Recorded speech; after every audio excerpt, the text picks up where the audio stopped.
Hello friends, welcome back to my Godul English YouTube channel.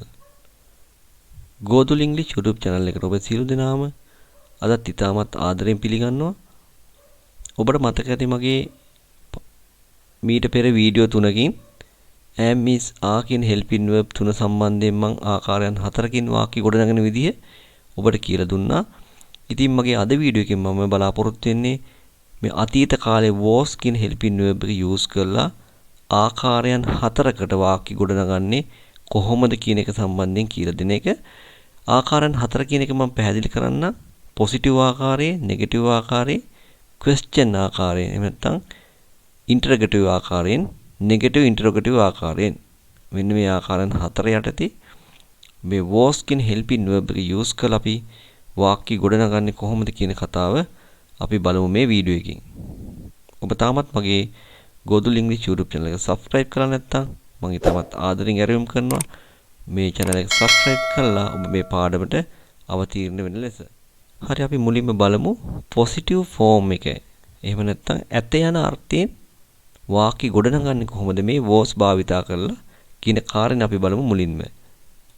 පළවෙනි උදාහරණය තමයි ඇය ඊයේ කොළඹ හිටියා. අපි කොහොමද මේක ඉංග්‍රීසි වලින් කියන්නේ was දාලා ඇය හිටියා. ඒ කියන්නේ මේක අතීතයේ සිදුවෙච්ච දෙයක්. ඒ නිසා අපි ඇය කියන එක ඒක වචනයක් නිසා අපි was කියන helping verb එක use කරනවා. She was in Colombo yesterday. She was in Colombo yesterday. ගිය සතියේ මම ලොකු කරදරයක වැටිලා හිටියේ. මේකේ subject එක වෙන්නේ I සමග හැම වෙලාවෙම was කියන helping verb එක අපි use කරනවා. එතකොට අපි කොහොමද මේක කියන්නේ ගිය සතියේ මම ලොකු කරදරයක වැටලා හිටියේ කියන කතාව. I was in a big trouble last week. I was මම හිටියා in a big trouble ලොකු ප්‍රශ්නයක, ලොකු කරදරයක. කවද්ද? last week. I was in a big trouble last week. ගිය සතියේ මම ලොකු කරදරයක වැටිලා හිටියේ. මම ඒ වෙලාවේ දේශනයකට සහභාගී වෙලා හිටියේ. අපි ලෙක්චර් එකේ හිටියනම් අපිට පුළුවන් කියන්න I was in a lecture at that time. At that time කියලා කියන්නේ ඒ වෙලාවේ කියන කතාව. At that time කියන්නේ ඒ වෙලාවේ. I was in a lecture at that time. ඔව් ඒ දවස්වල හරි කෙට්ටුයි. He was very thin those days. ඒ දවස්වල those days. එතකොට ඒ දවස්වල කියන්නේ අපි මෙතන those days කියන එක ගන්නවා ඒ දවස්වල කියන්නේ. ඔව් ඒ දවස්වල හරි කෙට්ටුයි. He was very thin those days. අපි ඊළඟට බලමු negative form එකකින් මේ වාක්‍ය ගොඩනගන්නේ කොහොමද කියලා. පළවෙනි එක තමයි අපි negative ආකාරයෙන් වාක්‍ය ගොඩනගද්දී හැම වෙලාවෙම subject එක එනවා ඊළඟ helping verb එකත් එක්ක not කියන word එක අපි use කරනවා. එහෙම නැත්නම් subject එකයි wasn't was not කියන එක use කරන්න පුළුවන්. wasn't කියලා අපි short form එකකින් ඒක use කරන්නත් පුළුවන්. අපි බලමු මේ ආකාරයෙන් දෙක වාක්‍යයක යෙදෙන්නේ කොහොමද කියලා. පළවෙනි එක තමයි ඇය ඉරිදා duty හිටියේ නෑ. She was not on duty Sunday. She was not. she කියන්නේ subject එක. subject එකට පස්සේ was කියන එකත් එක්ක not කියන word එක අපි use කරනවා. She was not on duty Sunday. එහෙම නැත්නම් අපිට මේක කියන්න පුළුවන් she wasn't on duty Sunday. She wasn't on duty Sunday කියන ආකාරයෙන් අපි භාවිතා කරන්න පුළුවන්. දෙවෙනි එක තමයි ඒ වැඩේ කරන එක මගේ රාජකාරිය වෙලා තිබුණේ නැහැ. රාජකාරිය වෙලා තිබුණේ නැහැ කියන එක අපි කොහොමද කියන්නේ? වෙලා තිබුණේ නැහැ කියන එක තමයි අපි කියන්නේ was not. was not. It was not my duty to do that work. It was not my duty. ඒක මගේ රාජකාරිය වෙලා තිබුණේ නැහැ. To do කරන්න that work ඒ වැඩය. ඒ වැඩේ කරන එක මගේ රාජකාරිය වෙලා තිබුණේ නැහැ. It was not my duty to do that job. එහෙම නැත්නම් to do that work. ඇය ඒ දවස්වල එච්චර ලස්සන ගෑනු ළමෙක් නොවේ. She was not such a beautiful girl those days. ඇය ඒ දවස්වල එච්චර ලස්සන ගෑනු ළමෙක් නොවේ. එච්චර ලස්සන ගෑනු ළමෙක්. එච්චර ලස්සන කියන අපි කොහොමද කියන්නේ? such a beautiful. such a beautiful. එච්චර ලස්සන. එච්චර ලස්සන ගෑනු ළමෙක් නොවේ. She was not such a beautiful girl those days. මොකද්ද මේ those days කියන්නේ? those days කියන්නේ ඒ දවස්වල. ඒ දවස්වල කියන එකට තමයි අපි those days කියලා අපි use කරන්නේ. She was not such a beautiful girl those days. අපි බලමු හතරවෙනි උදාහරණේ. ඒ වෙලාවේ ගුරුතුමිය පාසලේ හිටියේ නෑ. ඒ වෙලාවේ at that time. කවුද හිටියේ නැත්තේ? The teacher was not at school at that time. The teacher was not. teacher හිටියේ නැහැ. කොහෙද? at school පාසලේ. කොයි වෙලාවේද? at that time. ඒ වෙලාවේ at that time. ඒ වෙලාවේ ගුරුතුමිය පාසලේ හිටියේ නැහැ. The teacher was not at school at that time. අපි බලමු ඊළඟට ඉන්ටරගේටිව් ෆෝම් එකෙන් නැත්නම් ප්‍රශ්නාර්ථය ස්වරූපයෙන් අපි කොහොමද was දාලා වාක්‍ය හදන්නේ.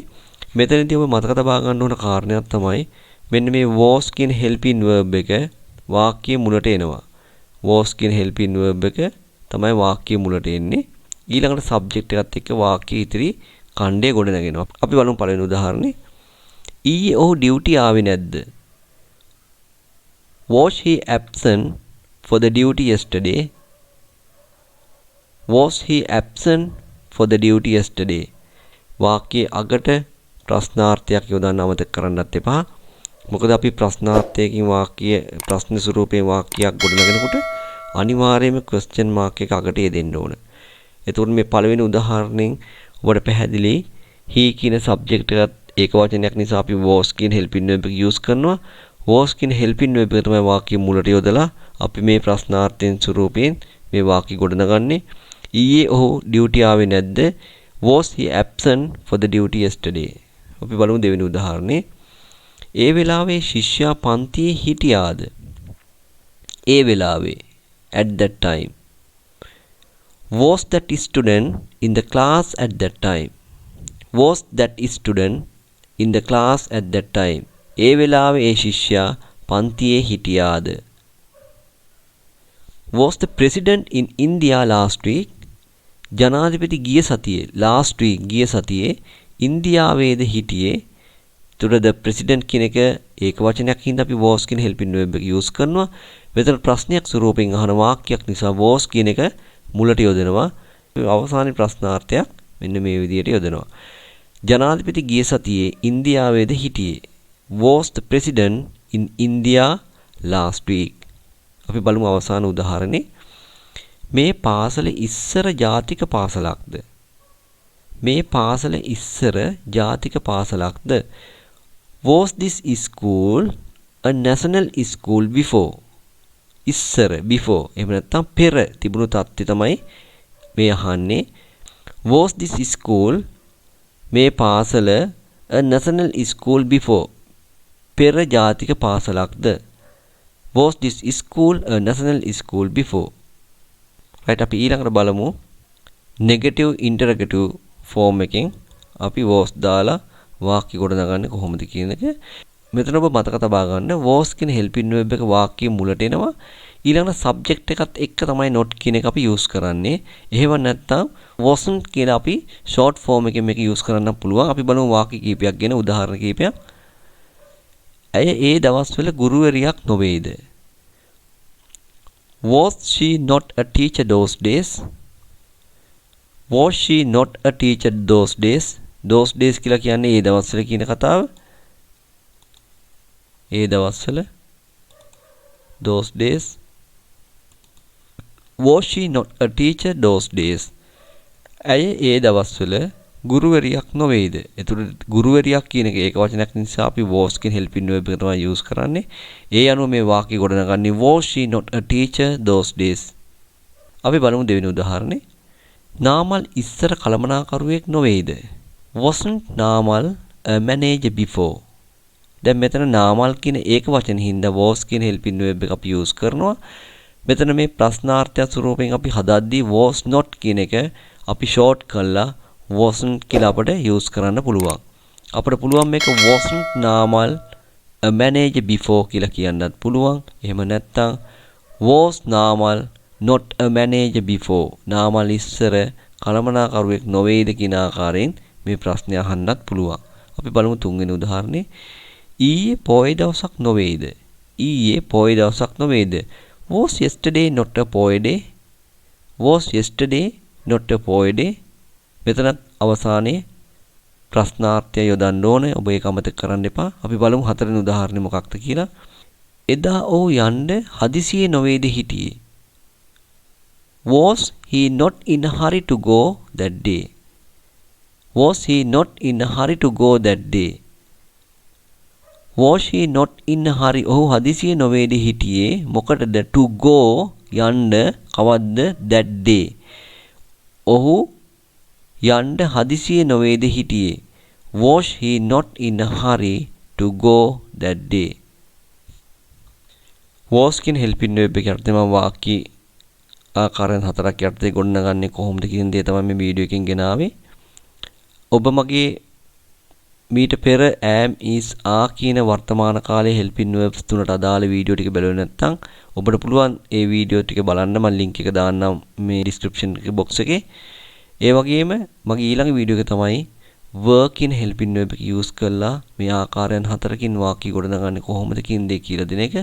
ඉතින් රැඳී සිටින්න ගෝදුල් ඉංග්‍රීසි YouTube channel එකත් එක්ක නැවතත් මේ වගේම වීඩියෝ එකකින් අපි ලබන සතියේ හමු වෙනවා. ඔබ සියලු දෙනාටම සුබ දවසක්.